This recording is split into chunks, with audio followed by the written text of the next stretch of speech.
Hey everybody, Tim here with today's Star Wars review, part 3 of season 3 of the Clone Wars. Fantastic! Like, oh my god, I can't even. Like, it was so good.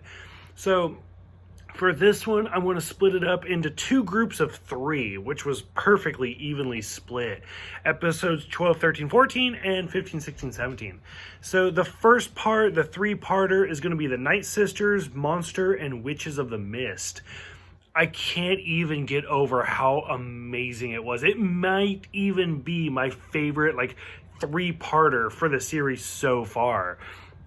Where we started out with Ventress, and Darth Sidious wants Dooku to eliminate her because he feels like they're a little too close.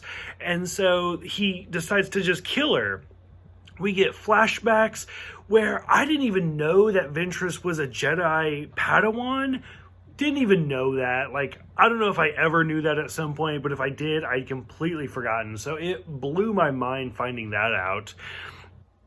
The whole, step into the mist and become invisible.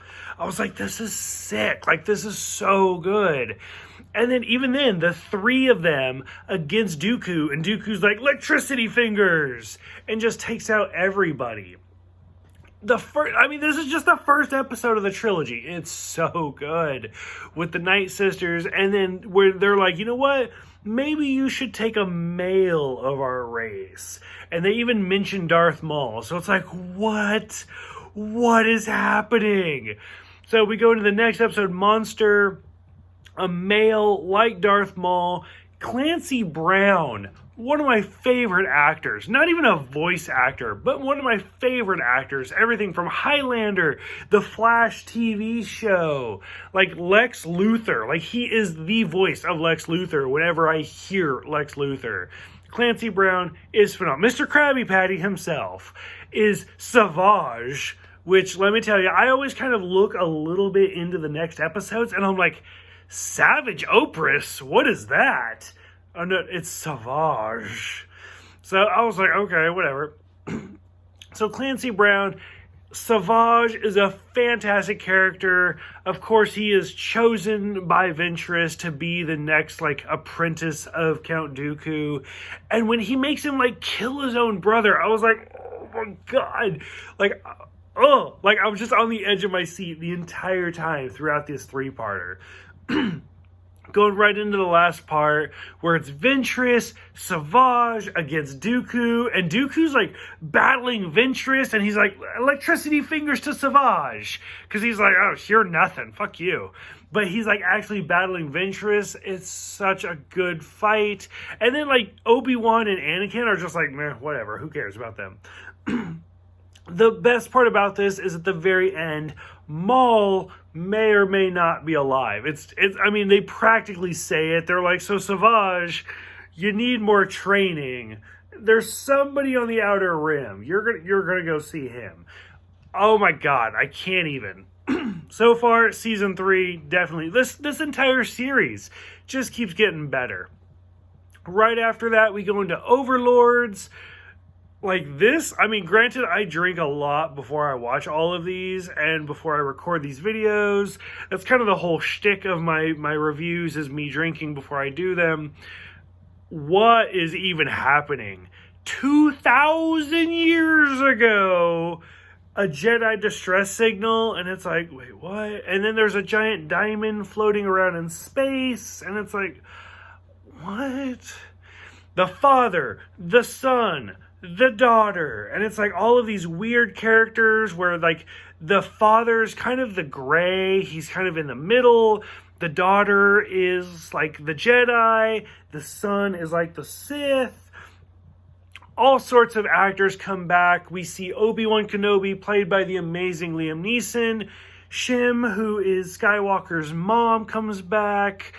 Sam Whitaker, whatever, he's a fantastic actor. To be honest, I know him more from Smallville, where he was Doomsday, than anything else. Still a good actor, not a favorite, but still a good actor. And he goes on to he is already super important in the Star Wars universe. I'm just going to spoil it right now. Spoiler alert, he is the voice of Darth Maul. So, and other characters later on. So still a lot of stuff going on all at one time. And it's like, I don't know. I feel like I've drank way too much for this type of a story, this type of religious story. And it's all about Anakin being the chosen one. Right into the episode 16, Ultra Mortis, we see Ahsoka go evil, and it's a pretty badass scene watching Ahsoka like absorb her like Sith side, which again, knowing where Ahsoka kind of ends up in life, I was like, this is actually kind of interesting to watch it. The daughter dies to bring Ahsoka back to life, and it's like, oh, I can't. There's so much going on right now. We get to the final part of the trilogy, Ghost of Mortis. Anakin sees the future. Oh my God. Like, it was amazing. We see, like, Padme getting choked. You're my brother! From Obi-Wan Kenobi. We even see Darth Vader. It is such a good thing. And then the father's just like, boop. Just like right in the forehead. Like, you need to forget about that. And boom, Anakin is now good again.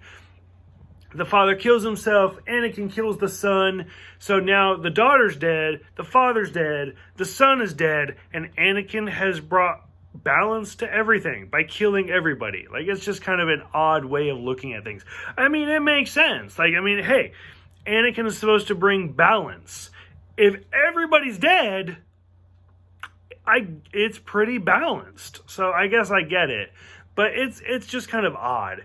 It was a great trilogy. It was a great, like, three-part story. I'm super, like, loving this series. So I'm curious what you guys think. Let me know, and I will see you guys next time for part 4.